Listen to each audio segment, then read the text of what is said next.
Good morning, welcome to Breakfast with Louise Minchin and Dan Walker. Our headlines for you this morning: the buyer boozer budget. Hundreds of millions of pounds to help save local pubs, sports clubs and theatres will be announced by the Chancellor tomorrow.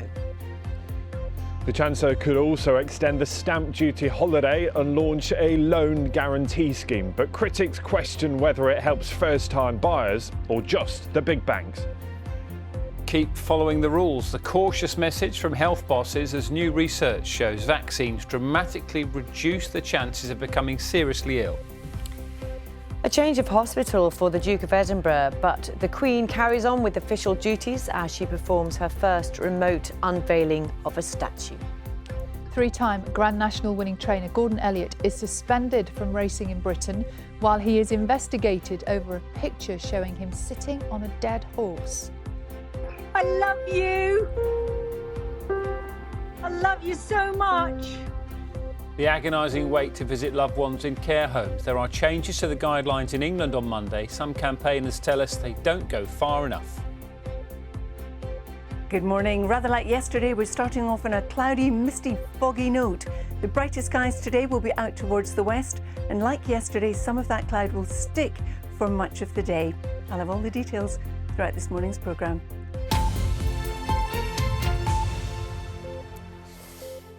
Hello, very good morning to you. It's Tuesday, the 2nd of March. Our top story: communities could be given up to £250,000 to take over struggling pubs in their area, under plans expected to be announced in the budget tomorrow.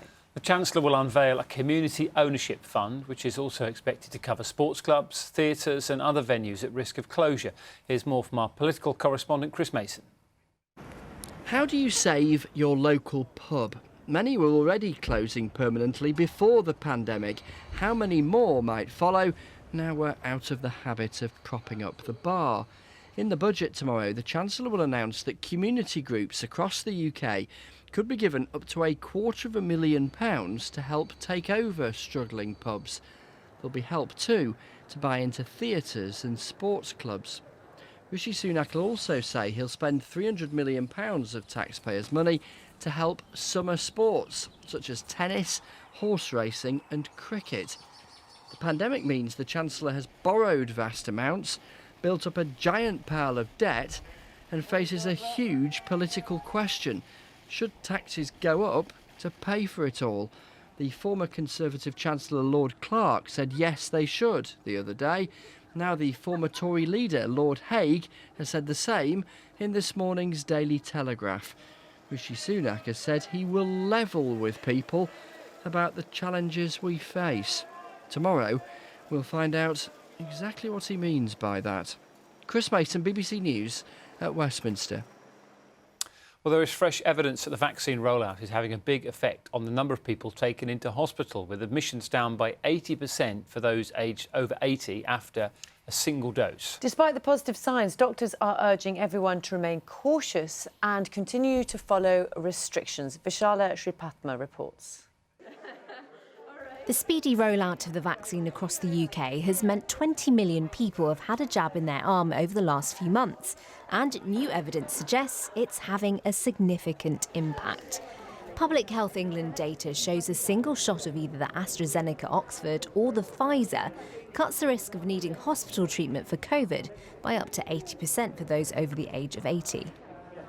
5,455 new infections were recorded in the last 24 hours, which is the lowest figure since September, and 14,808 people with COVID in hospital, a significant drop from even just a few weeks ago.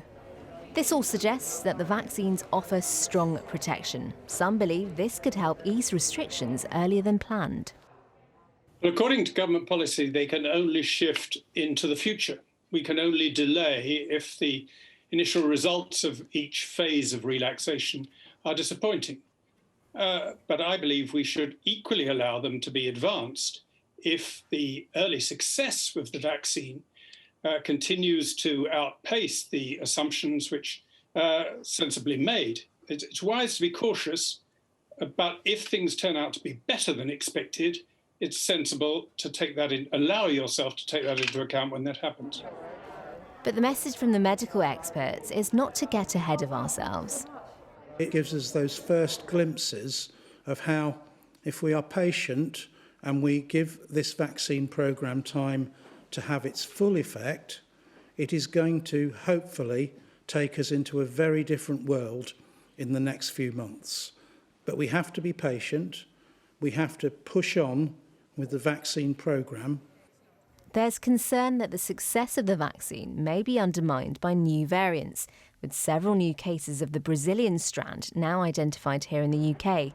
Suppressing new variants will be easier if cases are kept low and vaccine take-up continues to be high. Health officials are keen that people still remain vigilant. Vishala Sripatma, BBC News. France has changed its mind and will allow the Oxford AstraZeneca vaccine to be given to people aged between 65 and 74. Health officials had previously restricted the jab to younger age groups because of what they claimed was a lack of trial data. The Duke of Edinburgh will remain in hospital until at least the end of this week to be treated for an infection and a pre-existing heart condition. Prince Philip was transferred to St Bartholomew's yesterday after spending 13 days at another hospital in London. Let's get the latest from our correspondent Tom Simons, who's there for us now. Morning to you. Can you give us any update on how he's doing? Well, good morning, Louise. Yes, in a word, comfortable, we are told. His condition is being looked at by doctors here. As you say, he has an infection and he is being tested and observed by doctors in connection with a previous heart condition. More on that in the moment. But this is starting to be his longest stay in hospital.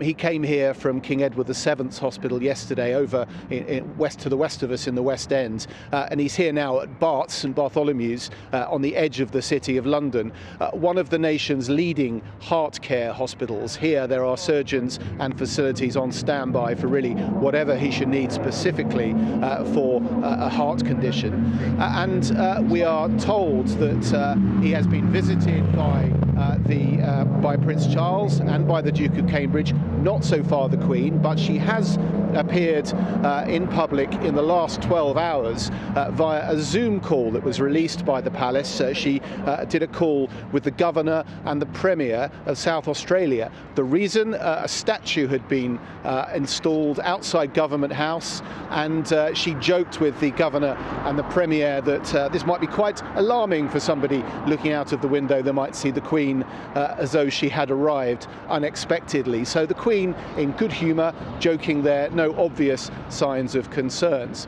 And the Duke himself, well, he has a pretty good medical history over his life. He has been very healthy. Only really in the last 10 years have we seen serious stays in hospital, most notably in connection with this incident in 2011, when after suffering chest pains, he was admitted to Papworth Hospital in Cambridgeshire, and he had some treatment there for that.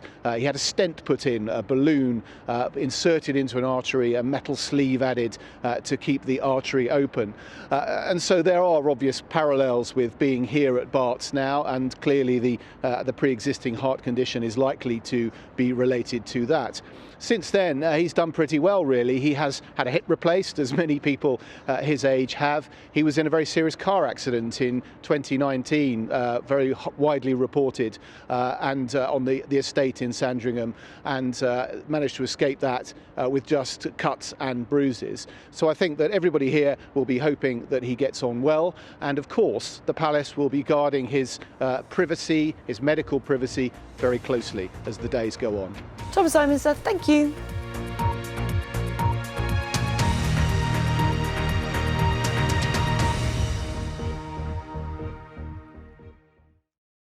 See the headlines as they happen and watch BBC News live in the app and get the full story with bbc.co.uk/news.